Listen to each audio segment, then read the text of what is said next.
Meagher's Call Tate Live, where I, personal injury personal injury lawyer in Kentucky, Tate Meagher, answer your personal injury questions. So feel free to shoot me any questions that you have in the chat. Just for those who don't know anything about me, my name is Tate Meagher. I'm a personal injury attorney in Kentucky. I've been I started my career defending personal injury claims in court. I was hired by insurance companies to defend them in Kentucky courts, both state and federal courts, for over the last, actually, it's been over 7 years now. I'm the owner of Meagher Injury Lawyers, where I represent plaintiffs, injury victims in car accident cases, premises liability cases like slip and trip and fall cases, dog attack cases, and other personal injury lawsuits and injury claims. So if you have any questions, I'm going to get started and kind of look back at some comments on some of my other videos to kind of kick things off. And bear with me, I'm a little new to the live streams, trying to figure out how to best navigate the chats and whatnot. So, but if you do have anything that you want to add or have any questions, feel free to chat, put it in the chat, and I'll try to answer that for you. So, anyways, I'll go ahead and get started. Looking back at some of the comments, some of the good comments I've had with some of my past videos, I'll start with this one. What would you do if the person that rear-ended you doesn't have insurance and has an expired license? Well, this is a great question. First off, what I would do is be 100% sure that this person doesn't have any auto insurance to go after. Now, a lot of times what happens is the police might investigate an accident after the car accident happens, go to the scene. The person, that was at fault for the accident might not have their insurance information with them at the scene. So the police officer ends up noting that this person doesn't have insurance, maybe even cites them for not having insurance. And if that happens, you might be under the impression this person doesn't have insurance. But in fact, they might actually have insurance because they just maybe weren't able to produce proof at the scene that they have insurance. So what I would do is try to be investigated, basically, to be 100% sure that they don't have any automobile insurance. The way I would first go about doing that is, well, locally, what I would do is contact my county clerk's office. I sent them a letter stating, here's all the information I have on this other driver's vehicle. Can you do a search to find if you have any insurance information on this vehicle in your database? And luckily, I'm in an area where the county clerk is very responsive and they get back to me usually within a day, and I can find out if they have automobile insurance. You can also maybe contact your state's Department of Transportation. A lot of them have forms that you can fill out online, or a form that you can submit by other means, by mail, potentially. Kentucky has this as well, where you can request insurance information on a vehicle. And you'll just have to sit back and wait and see how that turns out. Another thing you could potentially do is, you might not have a lot of success with this, but if you get the police report, it has the person's address and name on it, you can write them telling them to turn it over to the claim over to their insurance company. But in many cases, the best thing that you can do in a case like that is something that you actually do before your car accident. And That is to make sure with your insurance agent that you have something that is called uninsured motorist insurance coverage on your automobile. So what uninsured motorist insurance coverage is it protects you and your loved ones in your vehicle that are riding with you at the time of a car accident, from being, it allows you to be able to bring an injury claim against your own automobile insurance company for uninsured motorist benefits in the event the other driver that was at fault for the accident didn't have any insurance on their automobile. Um, Not just those types of accidents, but also it can protect you in hit and run accidents as well. So, if you have injuries after an accident where the other driver did not have insurance or they hit and ran, you can, if you have injuries and you have medical bills, if you have lost wages, if you have pain and suffering damages, you can pursue those damages under this uninsured motorist coverage in your automobile policy. This coverage typically doesn't cost very much to add it to your automobile insurance. So I always encourage people to get as much of this type of coverage possible prior to being involved, or right when they sign up to get automobile insurance. Check with your agent, talk to them about it, make sure you have it. It can help you or your loved ones in the event you're in an accident with someone that does not have automobile insurance, or that in a hit and run accident. So let's see if anything came through. Sorry, bear with me with the technology. Okay. So another, let's see, question that I've had that I thought was a really good one in my comments on one of my videos. Um, Here's another comment. I had a car accident and went to the ER. No bones were broken, but apparently I had a concussion the whole time, and the concussion was severe enough to make me pass out and lose feeling partially on the left side of my body. Any idea of how much that is worth? Well, I get this question a lot, like how much my claim is worth. Everybody wants to know that, and I understand why, because, well, one, injury claims take quite a bit of time to get resolved. There's reasoning for that because usually you won't know the value of your case until you're either done treating or reach maximum medical improvement. So that could take some time. But, just also dealing with insurance companies, health insurance liens, Medicaid liens, Medicare liens, these things take time to get resolved. They don't happen overnight. Um, but in order to really value any type of case, whether it's someone that just had a concussion, whether it's someone that has a bulging or herniated disc in their neck or back, whether they have broken bones or have catastrophic injuries, there's several factors. I can't even discuss them all in this video that have to be looked at to determine what the value of the case is. And what we're trying to predict is, usually what a jury of strangers would award someone in the event, in their particular situation after their car accident, due to their damages that they've sustained.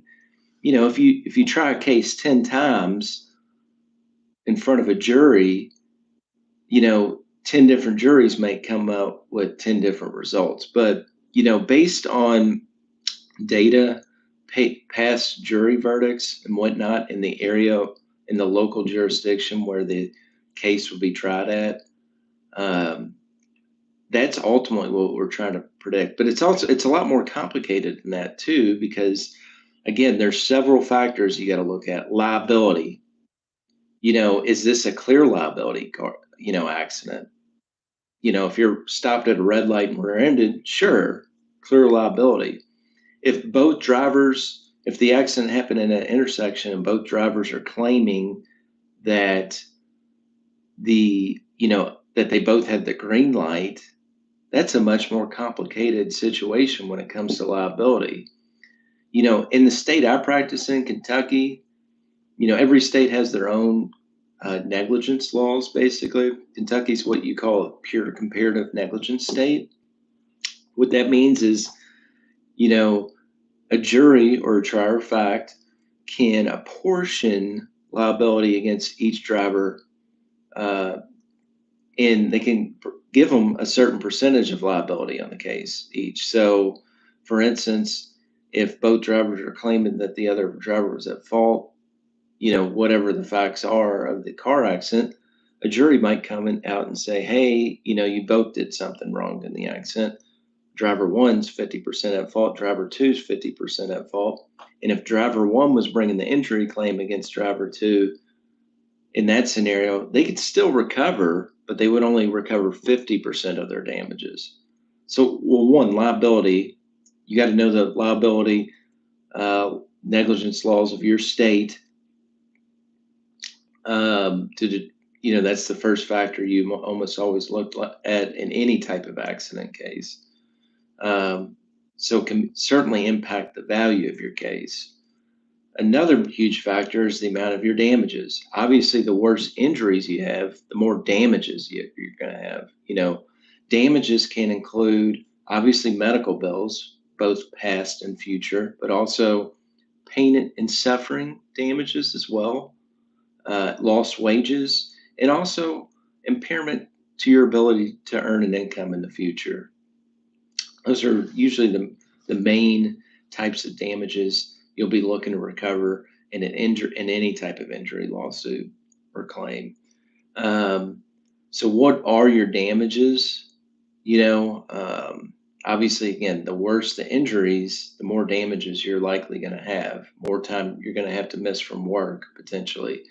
Um, but maybe the biggest factor in determining, the value of your case a lot of times is how much insurance is available to you.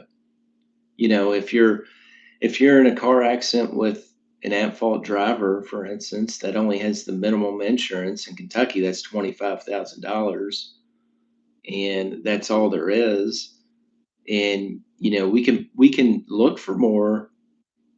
And say, for instance, you didn't have any other insurance to pursue in that scenario. Again, you want to investigate every potential insurance that might apply to your case. So the insurance is a huge factor in determining, the potential value of your case.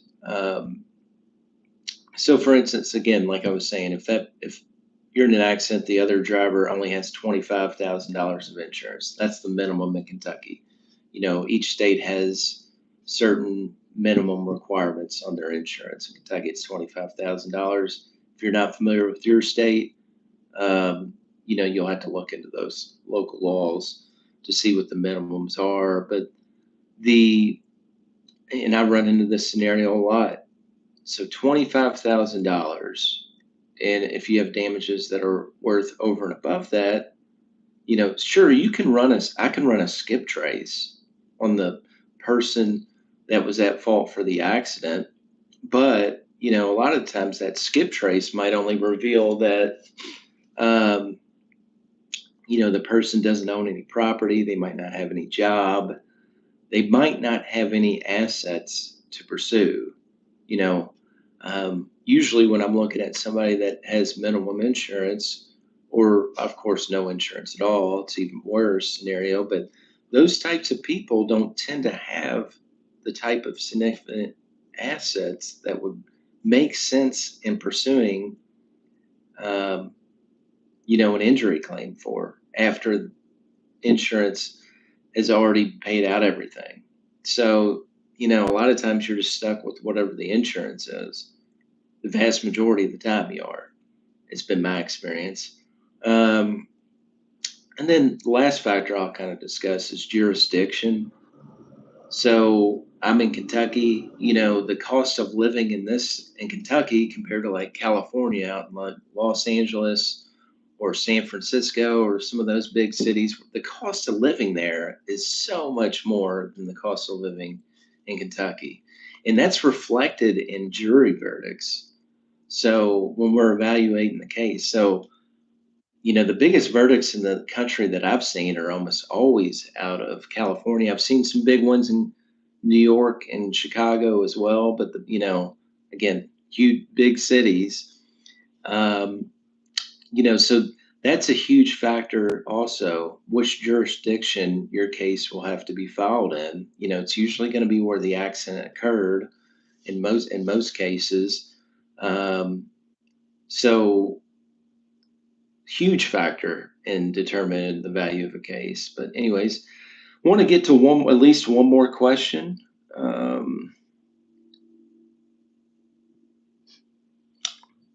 Another question on one of the comments to one of my videos that I had is can you explain the difference between a settlement conference and a mediation and tell me which is better? Good question.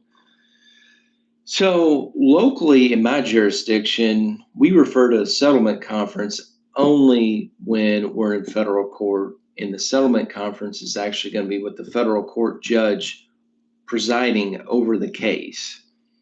Um, in federal court cases locally, and I assume this is in other jurisdictions as well, the federal judge will actually, oversee the settlement conference.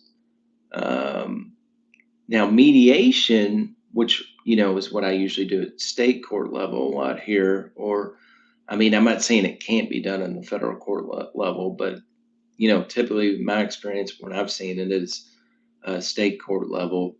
Which is most of my cases. We do have some in federal court as well, but the majority of my cases that I've litigated over the years are in state court. But mediation is a conference. It's similar to a settlement conference, except instead of the judge presiding over the case, we use a third party neutral mediator. It's usually a very experienced lawyer that's maybe worked both plaintiff and defendant sides of the case, um, or a retired judge.